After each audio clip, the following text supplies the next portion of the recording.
প্রেমিকা নাই, আমি ক্রিকেটকে আমার প্রেমিকা হিসাবে বেছে নিই। ওকে, আজকের ম্যাচটা কেমন হতে পারে?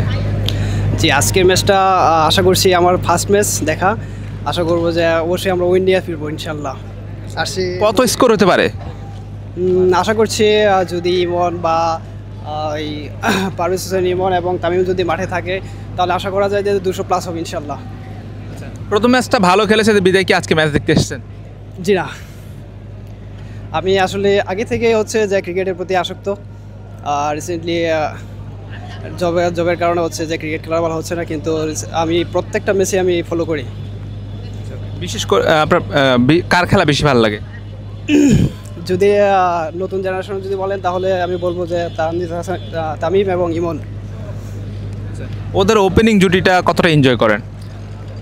সবচেয়ে বেশি এনজয় হচ্ছে যে একজন আউট হয়ে গেলে আরেকজন ম্যাচটাকে কন্টিনিউ করে নিয়ে যায়, এটাই হচ্ছে সবচেয়ে বড় এনজয়। যে একজন পারুক, একজন যদি রিসেন্টলি আউট হয়ে যায় তাহলে আরেকজন অবশ্যই সে পুরো ম্যাচটা কন্টিনিউ করে, এটাই সবচেয়ে এনজয় হয়। আজকের ম্যাচ নিয়ে একটু বেশি এক্সাইটমেন্ট কাজ করছে কিনা? লিটনের সাথে দেখা যাইছি, লিটনের সাথে খেলা দেখা উপভোগ করে যাইছি আমরা। লিটনের খেলা কেন এত ভালো লাগে? লিটনের খেলা আমার ছোটো থেকে ভালো লাগে, এই তো। আর লিটনের যে শটগুলা এটা মানে চোখে দেখার মতো। কত বছর থেকে লিটনের খেলা দেখেন? ছোটো থাকি যখন থেকে আমি মানে ক্রিকেট বুঝিয়ে নিই সেদিন থেকে আমি লিটনের ভক্ত। না ঠিক আছে, তখন কিভাবে দেখতেন, কোথায় দেখতেন? মোবাইলে, টিভিতে বা প্রথমে আমি বিসিবি সংবাদ শুনতাম লিটন দাসের খেলার, তারপরে সময় টিভি আইসে নি, তারপর থেকে টিভি দেখা শুরু করছি, তারপরে মোবাইলে দেখি, এখন তো স্টেডিয়ামে দেখার সুযোগ হয়েছে।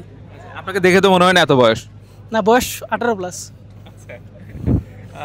লিটনকে কখনো সামনে পেলে কি বলবেন? কি মানে বলার মতো কোনো ভাষা নাই আমার, লিটনের সামনে পাইলে জড়াই ধরবেন নাকি? অবশ্যই।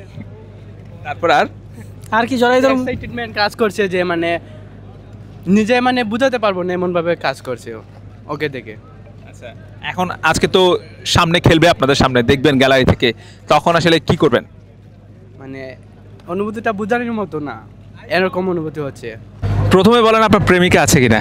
প্রেমিকা নাই, আমি ক্রিকেটকে আমার প্রেমিকা হিসাবে বেছে নিয়েছি। তাহলে প্রেমিকা না থাকলে বললেন যে তানজিদ তামিমের এক একটা শট প্রেমিকার হাসির চেয়ে সুন্দর। আমি ক্রিকেটের মাধ্যমে আমার প্রেমিকার স্বাদ পেয়ে যাই।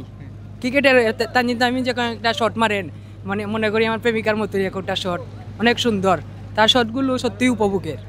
এখন প্রেমিকা নাই, প্রেমিকার হাসি যে সুন্দর এটা ভুলতেন কিভাবে? এটা আমি অনুভূতির মাধ্যমে নিজের ভিতরে একটা অনুভূতি ফিল করে এইটার মাধ্যমে আমি মানে এটা মিলাইছি। প্রেমিকা নাই বিধায় এখন শটটা এত সুন্দর মনে হচ্ছে, প্রেমিকা যদি আসে তখন? থাকলেও ক্রিকেট আমার প্রথম ভালোবাসা।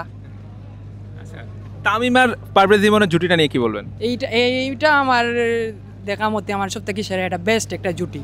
তাদের খেলা আমি সবসময় উপভোগ করি, যে পৃথিবীর যে কোনো প্রান্তে থাকি না কেন আমি বাংলাদেশের খেলা দেখতেই হবে, তামিম আর ইমনের ব্যাটিং দেখতেই হবে, এটা আমার বেস্ট।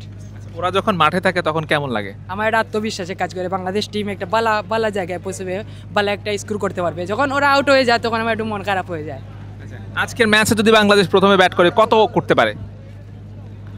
এই বাংলা ক্রিকেট পিচ সিলেট স্টেডিয়ামে যে ফিল্টার হয়েছে ওটা আনুমানিক 200-220+ হবে ইনশাল্লাহ, আমার মানে বিশ্বাস বলছে। আচ্ছা, আর তামিম আর ইমনের কাছ থেকে কেমন ইনিংস প্রত্যাশা করছেন? আশা করি ওপেনিং থেকে একটা 50 আসবে ইনশাল্লাহ। এখন কে 50 করবে ওটা বলতে পারছি না, আশা করি তানজিদ তামিম 50 করবে। আজকের ম্যাচটা কেমন হতে পারে? আজকের ম্যাচটা আশা করি ভালো হতে পারে, যেহেতু আমাদের অতীতের ম্যাচটা খুবই জমজমাট হয়েছে এবং সুন্দর হয়েছে, তো আমরা আশা রাখতে পারি আজকের খেলাটা অনেক জমজমাট হবে, ভালো হবে। বিশেষ করে কার খেলা দেখতে এসেছেন?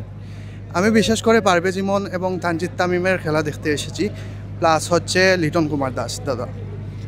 ওদের ওপেনিং জুটিটা কেমন লাগে লিটন ও তামিম আর পারভেজ ইমনের? হ্যাঁ, ভালো লাগে, তবে আরও উন্নতি আশা করি।